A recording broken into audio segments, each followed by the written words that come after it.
Fewer shoppers braved long lines and went into stores on Black Friday, but the coronavirus didn't stop people from shopping for the holidays. Initial estimates for Black Friday say Americans spent around $9 billion. Most of that was online shopping. Experts predict shoppers will spend an additional $13 billion on Cyber Monday. For more on this, I want to bring in Venkatesh Shankar. He is a Coleman Chair Professor of Marketing and Director of Research at the Center for Retail Studies at Texas A&M University. Venki, thanks for being with us. Few shoppers stepped into stores on Black Friday, obviously because of COVID-19, but spending seemed to have gone up with online sales. Are shoppers just spending as much money online as they are when they're going into stores now? Yeah, I think the Black Friday, Cyber Monday, and the whole holiday shopping has changed tremendously in the last few years. And what COVID-19 has done is accelerated the trend. So this year, because people had lots of plans and disposable income, they have ended up shopping mostly online. And one trend we have seen this year is curbside pickup. So those retailers who offered curbside pickup, they have benefited a lot. But of course, consumers are very wary of the going in face to face, and that explains why the migration to online. We know the pandemic affected supply and demand, logistics, and prices. Are we seeing fewer bargains this year? Yes and no, but most of the bargains are online now. And as you know, the big items are the video games. We have PS5, Nintendo, Switch, and then Xbox Series X. These are first-time launches, and as you know, a lot of gamers, hardcore gamers, are trying to pick them up. Another set of products that are hot on demand are smartphones. About 1/3 of the online purchases that you talked about 9 billion or so, but maybe 40% of them are smartphones. So there are lots of bargains for these kind of items. However, the bargains for the other typical type of items, that accessories and other things that people are used to seeing in the past, are not there as much. And plus, this year, it's a multi-month holiday shopping. Amazon postponed its Prime Day from July to October. And as a result of that, a lot of retailers started coming on early and offering deals. So it might seem like you're not getting a lot of deals just on Black Friday and Cyber Monday, but effectively, if you waited and shopped all throughout the season, you'll get some deals.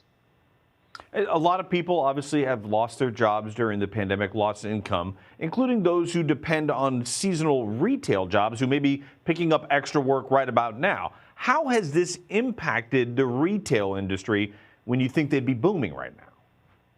Right. The retail industry is one of the most affected industries due to the pandemic. As you know, most of the brick and mortar retailers had to close, and a lot of small and medium businesses also had to close because of the pandemic, and it's continuing even so. And unfortunately, the loss of jobs and the loss of stimulus, and so the uncertainty over the second stimulus, is also cramping that a bit. But unfortunately or fortunately, Americans continue to look upon the holiday shopping as an important part of their fabric daily life. And so they've continued to shop. And this year, we are expecting on the whole holiday shopping total sales to go up anywhere between 3.6 to 5.2%, according to NRF, the trade association. So we could be ending up with a higher online total sales, about $760 billion or so. But all of it could be higher if the stimulus checks were there and there were more jobs.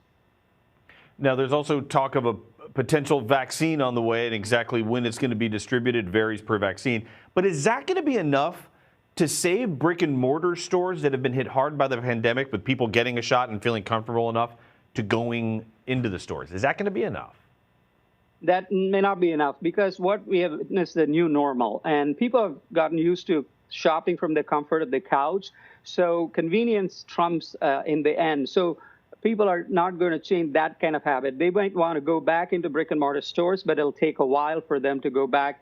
and not in the same proportion and same magnitude as before. And as you know, this year we are expecting about 25,000 brick and mortar stores to close compared to 9,000 last year. So a lot of retail establishments will have a struggle coming back. And many of the malls, the anchor tenants are closing, mostly department stores. They're repurposing the space. So it would not be the shopping in brick and mortar would not be the same as before. And let me get to this question. Small Business Saturday has been getting a lot of attention in the last few years. Is that becoming a thing? Is it actually becoming a major factor in holiday spending? It used to be, and it will be continuously, because small businesses are a backbone of the U.S. economy. As you know, we have about 31 million small businesses, and they contribute about 50% of the employment in the private sector. So this is the 1 or 2 days, the largest sales that they have during this shopping season. So as a result, a lot of small establishments want to be patronized during this time.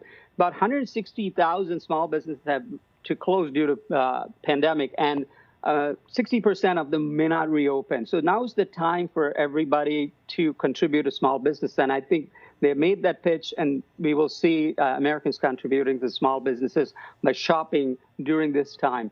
And so small businesses are really looking forward to this kind of opportunity to resurrect some of their businesses. Mr. Shankar, thank you for joining us on this Saturday from College Station. Thank you very much. My pleasure.